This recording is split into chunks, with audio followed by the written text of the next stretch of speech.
ধারাবাহিকভাবে কমে আসার পর আবার সঞ্চয়পত্র থেকে সরকারের ঋণ গ্রহণ বাড়তে শুরু করেছে। চলতি অর্থবছরের প্রথম 4 মাস জুলাই থেকে অক্টোবর পর্যন্ত সময়ে সঞ্চয়পত্র থেকে নিট 2,369 কোটি টাকা ঋণ পেয়েছে সরকার। এর আগে টানা 3 অর্থবছর সঞ্চয়পত্রে সরকারের নিট ঋণ ছিল ঋণাত্মক, অর্থাৎ বিক্রির চেয়ে ভাঙানোই বেশি হয়েছিল।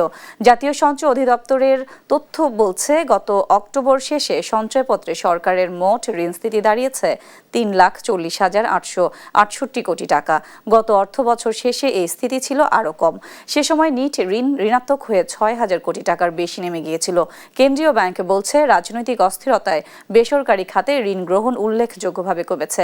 বিনিয়োগকারীরা ঋণ গ্রহণে এখনও প্রস্তুত নয়। ফলে সঞ্চয়পত্র সহ বিভিন্ন উৎস থেকে ঋণ নিচ্ছে সরকার। বাজেট ঘাটতি মেটাতে এই ঋণ নেওয়া হচ্ছে।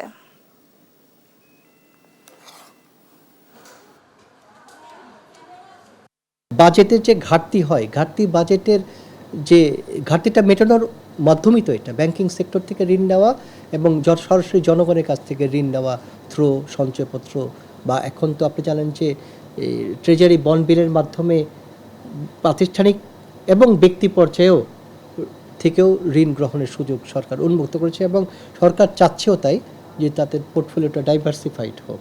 এই মুহূর্তে যেহেতু প্রাইভেট সেক্টরে ব্যাংকিং সেক্টর থেকে ঋণের চাপ কিছুটা কম, সেই সুযোগটা সরকার গ্রহণ করলো।